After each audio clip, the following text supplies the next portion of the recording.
Current affair 19 June 2023।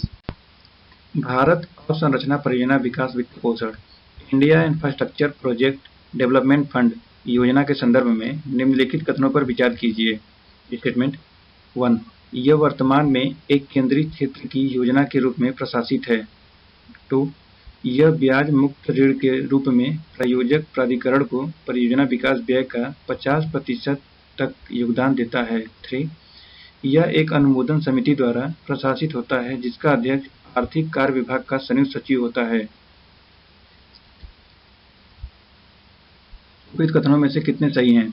Option A केवल 1, option B केवल 2, या ऑप्शन सी सभी 3, या ऑप्शन डी कोई भी नहीं। तो इसका सही आंसर है ऑप्शन बी केवल 2।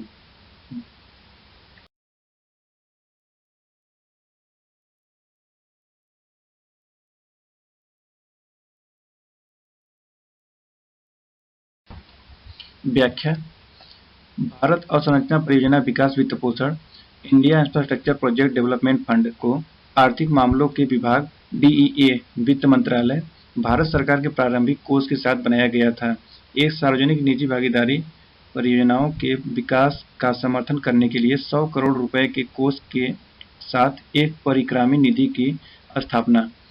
DEA ने वर्ष 2022-23 से 2024-25 तक 3 वर्ष की अवधि के लिए 150 करोड़ रुपए के कुल परिव्यय के साथ एक केंद्रीय क्षेत्र की योजना के रूप में मौजूद फंड IIPDF का पुनर्गठन किया।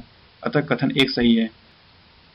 कुल परियोजना विकास लागत को पूरा करने के लिए PPP परियोजनाओं के प्रायोजक प्राधिकरण के लिए उपलब्ध है।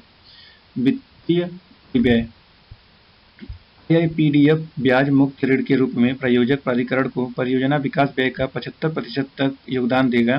शेष 25% प्रायोजक प्राधिकरण द्वारा सह-वित्त पोषित किया जाएगा। अतः कथन 2 सही है। अतः कथन 2 सही नहीं है।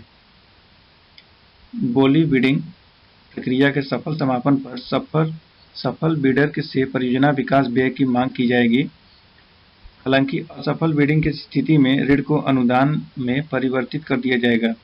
यदि किसी कारण से प्रायोजक प्राधिकरण द्वारा बोली प्रक्रिया समाप्त नहीं की जाती है तो योगदान की गई पूरी राशि IIPDF को वापस कर दी जाएगी।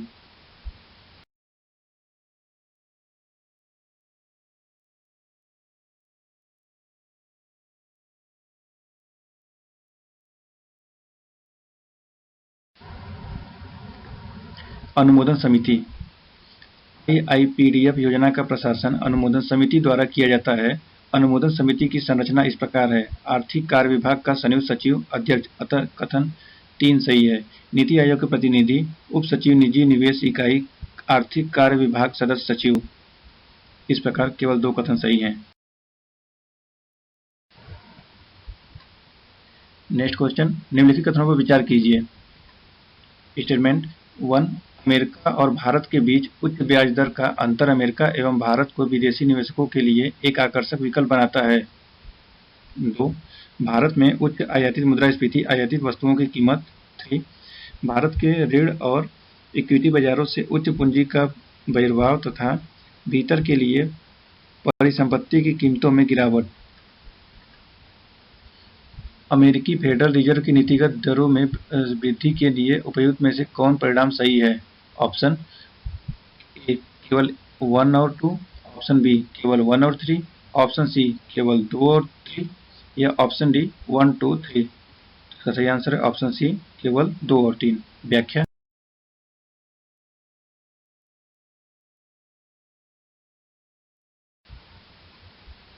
हाल ही में अमेरिकी फेडरल रिजर्व नीति की बैठक ने नीति दर को 5.25% पर अपरिवर्तित रखते हुए भारत की ब्याज दरों और बाजारों पर अटकलों को तेज कर दिया है। साथ ही वर्ष 2023 के अंत तक 2 दरों में बढ़ोतरी के 6% तक पहुंचने का संकेत दिया है। फेडरल नीति विभिन्न चैनलों कारकों के माध्यम से भारतीय बाजारों को प्रभावित करती है, जैसे विनिमय दर चैनल। फेडरल की दर में वृद्धि भारतीय रुपये सहित अन्य मुद्राओं के मुकाबले अमेरिकी डॉलर को मजबूत करती है। कमजोर रुपया उन भारतीय उधारकर्ताओं के लिए ऋण सेवा लागत भी बढ़ाता है जिन्होंने विदेशी मुद्रा में ऋण लिया है। पूंजी प्रवाह चैनल। फेडरल की दर में बढ़ोतरी अमेरिका और भारत के बीच ब्याज दर के अंतर को भी कम करती है, जो उच्च रिटर्न की इच्छा रखने वाले विदेशी निवेशकों के लिए भारत को कम आकर्षक बनाता है। अतः कथन एक सही नहीं है। इससे भारत के इक्विटी और ऋण बाजारों से पूंजी का बहिर्वाह हो सकता है, जिससे परिसंपत्ति की कीमतें कम हो सकती हैं और अस्थिरता बढ़ सकती है। अतः कथन दो सही है। पूंजी का बहिर्वाह भी भारत के विदेशी मुद्रा भंडार को कम कर सकता है और घरेलू बाजारों में तरलता की कमी स्थिति उत्पन्न कर सकता है।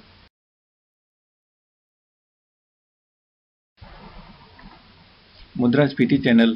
फेडरल रिजर्व की दर में बढ़ोतरी भी दो तरह से भारत की मुद्रास्फीति को प्रभावित कर सकती है।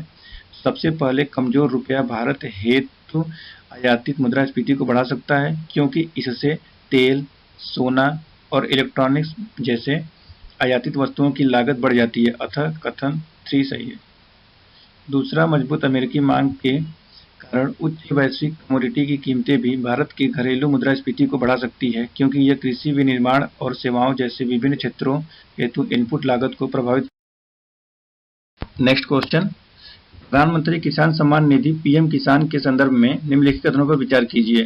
स्टेटमेंट 1, इसके तहत प्रत्यक्ष लाभ अंतरण के माध्यम से देश भर के किसानों के परिवारों के बैंक खातों में प्रति 4 महीने में 3 समान किस्तों में 6,000 रुपये का वित्तीय लाभ अंतरित किया जाता है।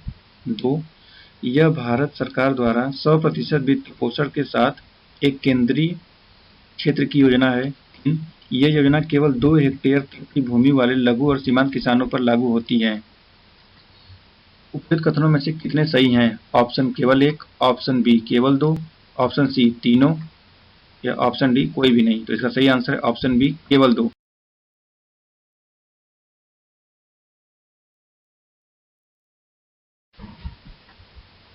व्याख्या। पीएम किसान सम्मान निधि योजना। परिचय। इससे 1 नवंबर 2018 को भूमि धारक किसानों की वित्तीय आवश्यकताओं को पूरा करने के लिए लॉन्च किया गया था। वित्तीय लाभ।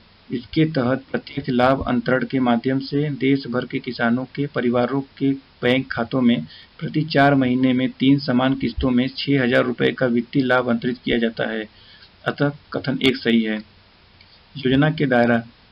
यह योजना शुरू में 2 हेक्टेयर तक की भूमि वाले लघु और सीमांत किसानों के लिए भी, परंतु इस योजना का दायरा सभी आकार की भूमि वाले किसानों को कवर करने के लिए बढ़ा दिया गया था। अतः कथन 3 सही नहीं है। वित्त पोषण और कार्यान्वयन।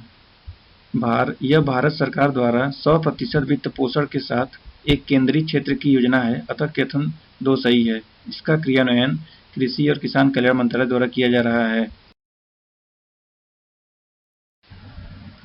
नेक्स्ट क्वेश्चन, निम्नलिखित कथनों पर विचार कीजिए। 1, गांधी शांति पुरस्कार भारत के राष्ट्रपति द्वारा प्रदान किया जाता है। 2, गांधी शांति पुरस्कार राष्ट्रीयता और भाषा के भेदभाव के बिना सभी व्यक्तियों को दिया जाता है।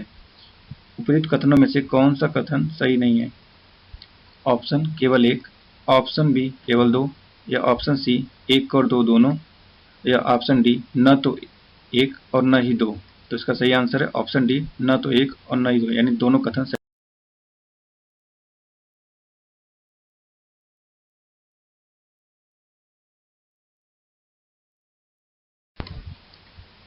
अहिंसा के माध्यम से सामाजिक, आर्थिक और राजनीतिक परिवर्तन के लिए गांधी शांति पुरस्कार की स्थापना महात्मा गांधी की 125वीं जयंती के अवसर पर उनके आदर्शों और मानवता के लिए योगदान के रूप में वर्ष 1995 में की गई थी।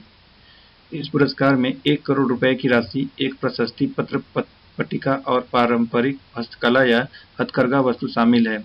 यह पुरस्कार भारत के राष्ट्रपति द्वारा राष्ट्रपति भवन में एक समारोह में प्रदान किया जाता है। अतः कथन एक सही है।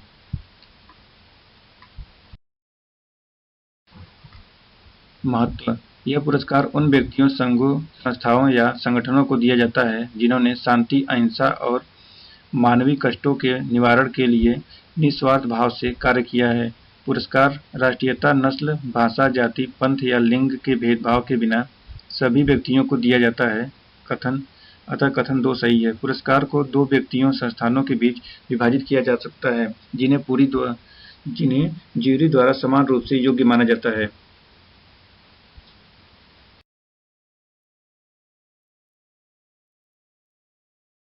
नेक्स्ट क्वेश्चन, ब्रेन वेंट्रिकल्स द्वारा किए जाने वाले कार्यों के संदर्भ में निम्नलिखित कथनों पर विचार कीजिए। एक, ब्रेन वेंट्रिकल्स मस्तिष्क के भीतर गुहाएं हैं जो सेरेब्रोस्पाइनल फ्लूइड का उत्पादन और भंडारण करती है। 2, वे अपशिष्टों के निकालने तथा मस्तिष्क में पोषक तत्वों को पहुंचाने का कार्य करती है। 3, नीले मस्तिष्क के भीतर उचित दबाव बनाए रखने में मदद करते हैं। उपयुक्त कथनों में से कितने कथन सही हैं? ऑप्शन केवल 1, ऑप्शन बी केवल 2, ऑप्शन सी सभी 3 या ऑप्शन डी इनमें से कोई नहीं। तो इसका सही आंसर है ऑप्शन सी सभी 3।